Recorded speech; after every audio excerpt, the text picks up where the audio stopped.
Hey எல்லோருக்கும் வணக்கம். Bigg Boss season 8 Tamil. So இந்த வீடியோவில் நம்ம ப்ரொமோ 2 வந்து பார்த்துருப்பீங்க. அது வந்து பார்த்தீங்கன்னா டாஸ்காக இருக்கிறதுக்கு நிறைய ஆப்பர்ச்சுனிட்டிஸ் இருக்குது. ஸோ டாஸ்க்னால் அவங்களுக்கு கொடுக்கப்பட்டுள்ள ஒரு சீக்ரெட் டாஸ்க்கோ இல்லை அந்த மாதிரி பேசுகிறதுக்கு. ஏன்னா மார்னிங் வந்து ரஞ்சித்தும் அப்புறம் பாய்ஸும் வந்து பேசிகிட்டு இருந்தாங்க, இந்த வீட்டை வந்து கொஞ்சம் சுவாரஸ்யமாக நம்ம பண்ணலாம் அப்படின்ற மாதிரி இன்றைக்கி. ஸோ மேபி அதனுடைய ஒரு பிளானில் வந்து பார்த்திங்கன்னா பாய்ஸ் மட்டும் சொல்லி நம்ம ஒரு ப்ராங்க் பண்ணிடலாம், இல்லை நம்ம ஒரு கேம் ஆடலாம் அப்படின்ற மாதிரி யோசிச்சு பண்ணியிருப்பாங்க அப்படின்ற மாதிரி ஒரு ஃபீல் ஆகுது எனக்கு. இந்த சண்டை அப்படி தான் வந்து உருவாகுதுன்னு நினைக்கிறேன். ஏன்னா அருண் வந்து கொஞ்சம் நாளாகவே கொஞ்சம் ஒரு மாதிரி பேசிட்டு சௌந்தர்யா கிட்டேயும் மஞ்சரி கிட்டேயும் ஒரு ஹேட் வந்து சம்பாதிச்சுட்டு தான் இருக்கார். ஸோ திடீர்னு இப்படி எக்ஸ்ப்ளோர் ஆகிறதுக்கான காரணம் என்ன அப்படிங்கிறதை பற்றி தான் இந்த வீடியோவில் பேச போகிறோம். அது மட்டும் இல்லாமல் பவித்ரா, ராணவ் ரொம்ப அன்கம்ஃபர்டபுளாக வந்து பவித்ரா ஃபீல் பண்ண ஆரம்பிச்சிட்டாங்க அப்படிங்கிறதும் பார்க்க முடியுது. ஸோ அதை வந்து சொல்லி புரிய வைக்கிறாங்க, எவனுக்குமே புரிய மாட்டேங்குது. ஸோ அதை என்னங்கிறதையும் டிஸ்கஸ் பண்ண போகிறோம். ஸோ வீடியோக்குள்ள போகிறதுக்கு முன்னாடி நமக்கு சேனல் நீங்கள் புதுசாக இருந்தீங்கன்னா கண்டிப்பாக சப்ஸ்கிரைப் பண்ணிக்கோங்க. வீடியோ மறக்காமல் லைக் பண்ணிக்கோங்க. லைக்கே பண்ண மாட்டேங்க மக்களே, லைக் பண்ணிடுங்க. இப்போ போகலாமா வீடியோக்குள்ளே? ஸோ முதல் டாபிக் வந்து பார்த்தீங்கன்னா அந்த ப்ரொமோ 2 அருண் வந்து ரொம்ப டென்ஷன் ஆகி கத்திட்டு இருக்க மாதிரி மஞ்சரி வந்து சொல்கிறாங்க. அந்த மாதிரி அருண் உங்களை பாடி லாங்குவேஜ் வந்து ரொம்ப இரிட்டேட் ஆகுது அப்படின்னு சொன்ன உடனே அருண் வந்து சொல்கிறாரு, நான் என்னங்க பாடி லாங்குவேஜ் பண்ணேன் அப்படின்னோடனே, இப்போ நீங்கள் பண்ணுறது தான் இப்போ எப்படி இருக்குது அப்படின்ற மாதிரி கேட்குறாப்புல.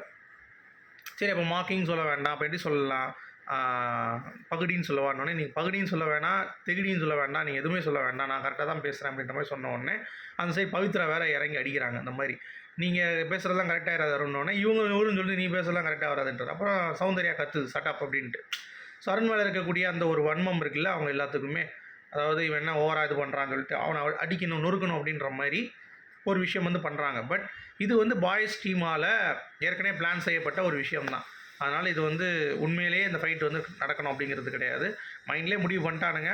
அது எல்லா பாய்ஸும் சொல்லி கேர்ள்ஸ் கிட்ட வந்து பார்த்திங்கன்னா இதை வந்து இம்ப்ளிமெண்ட் பண்ணுறாங்க அப்படிங்கிறது தான். ஸோ அதனால் சுவாரஸ்யம் அப்படிங்கிறது இன்றைக்கி தெரிஞ்சு இருக்காது. நைட்டு தான் ராஜாராணி டாஸ்க் வந்து ஸ்டார்ட் ஆகுது இன்றைக்கி நைட்லேருந்து.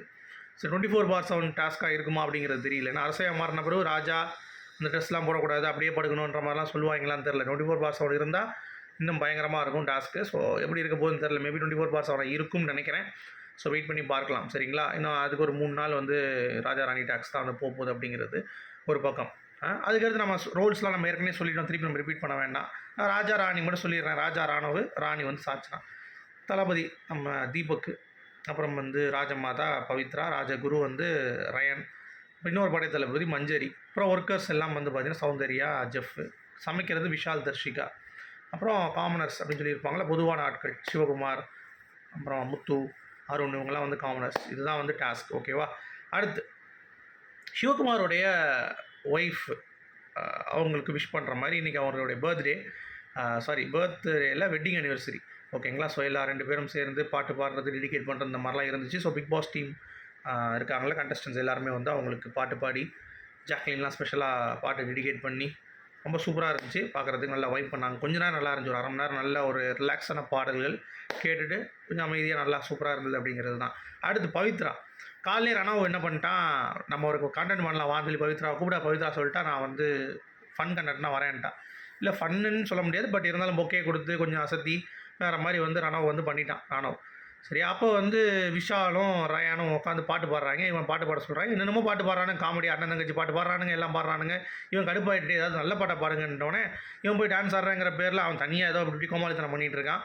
பவித்ரா வந்து பார்த்துட்டு சரி இது இன்ட்ரெஸ்ட் இல்லைன்னு சொல்லி போய் உட்காந்துட்டாங்க. உடனே இவன் என்னங்க உங்களை லவ்வாக நினச்சி விளாண்டுட்டு இருக்கான், நீங்கள் என்ன காமெடி பண்ணிட்டுருக்கீங்கன்னு கேட்குறாங்க விஷாலும் ரயானும்.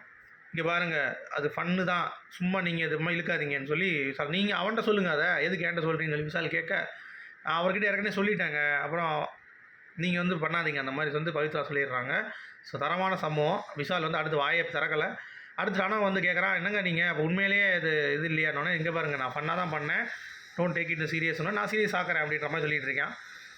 ராணவுக்கு வந்து என்ன பண்ணுறான்னு அவனுக்கே தெரியல, நிஜமாக ஒரு மாதிரி ஐட்டம் பார்க்குறதுக்கு அப்படிங்கிறது தான். ஸோ நீங்கள் எப்படி பார்க்குறீங்க அப்படிங்கிறத சொல்லுங்கள். ஆனால் பவித்ரா ஸ்ட்ரிக்ட்லி ஆன் பாயிண்ட் அப்படிங்கிறது பார்க்க முடியுது. பட் அந்த ஃபன்னு கூட வேணாம் பவித்ரா, உங்கள் வேலையை பாருங்களேன் அப்படின்ற மாதிரி தான் நம்ம எல்லாத்துக்கும் தோணுது. ஸோ உங்களுடைய கருத்துக்கு சொல்லி மீண்டும் சந்திப்போம். Good bye.